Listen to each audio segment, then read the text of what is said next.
Question 6, 5 points. I believe when Mercedes sees Dantes as the Count of Monte Cristo, there's a lot of things running through her mind.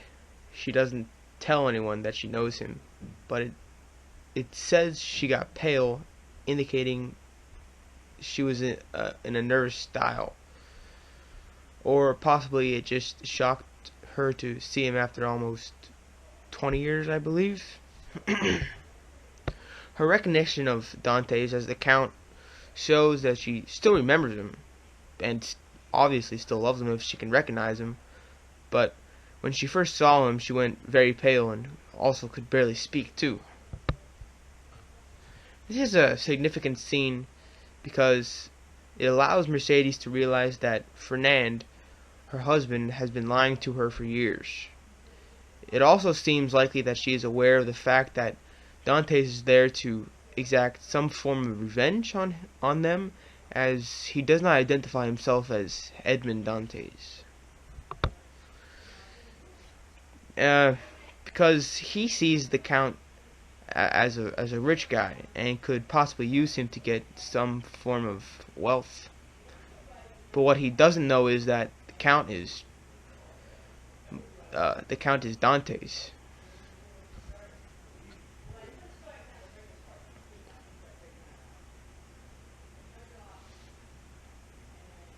End of Question 7, 5 points. By the end of his hardships, Edmund has grown a serious god complex. He's built himself up so high that he can't help but picture himself in the most grand of terms throughout the book. He talks of himself as being God's messenger, but here, finally, he acts as though he is a god himself, and his plan for the revenge is his own personal creation. In this case, he's actually given a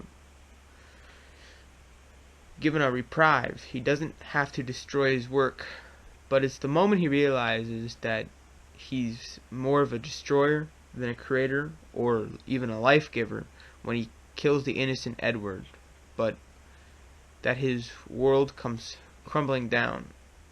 Now that we've been through all this, we can actually make one final stop at those aliases. If you know the book of Genesis, when you've probably heard of that in the Judeo-Christian tradition, God created man in his own image. If you think about it, Edmund's whole plan is concerted effort to conceal that image, and his mission ends once he's finally given up on trying to hide behind masks.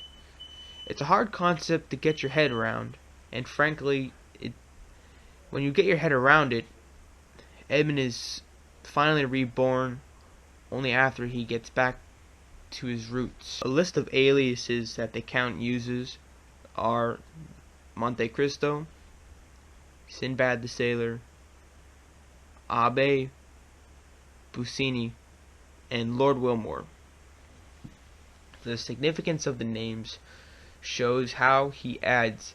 It is similar, I would consider it like an onion. He adds layers and layers of this type of mask that allow him to conceal his true identity and allow him to execute his plans of swift and, I wouldn't say subtle, but swift justice through this type of onion. I'm going to call it onion deception because there's so many layers and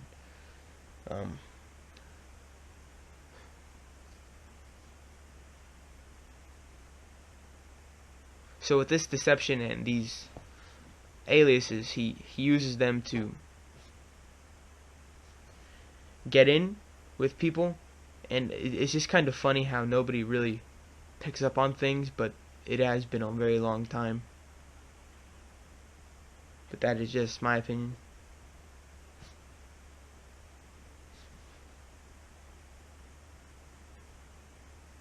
Each of the aliases he uses has a very specific name. They also have most of them have a title too, like Lord Wilmore or Sinbad the Sailor. They all have some title along to go with the name. I think the significance of that is it shows how how vast and how different.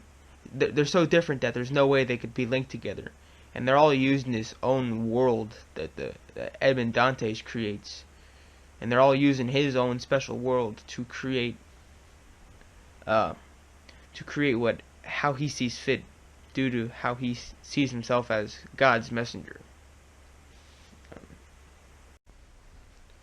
Question 2, 5 points. I think that Dantes believes that he may be putting some wheels in motion, but that God is really responsible for the vengeance that happens. Everyone brings their troubles upon themselves through their actions. It's justice that Dantes helps to bring these actions out in the open. In that way, I think that Dantes feels that he is morally justified in some aspect in which he thinks. However, I think that he harmed, or could have easily harmed, many innocent people, particularly the families of Villefort and Danglars.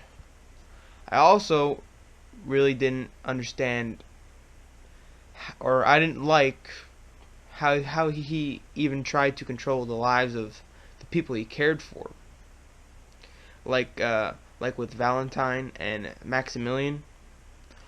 All the way at the end, he says that he wanted them to feel some type of deep sorrow, so they could know what real joy is.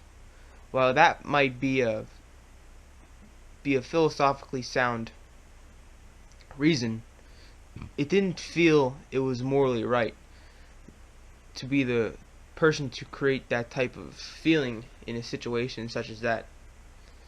It could have backfired on him, but in the end, I just don't think, honestly, any one single person, whether you're super wealthy or super poor, should be able to control someone else's life that deeply, whether it's the good or bad intentions.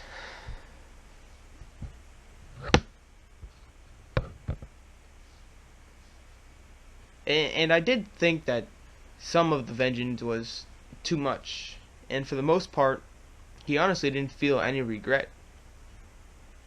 When he was faced with the duel with Albert, it was hard to believe that he let it go that far, but then he didn't. But he did seem to think that he was carrying out God's divine, like I said.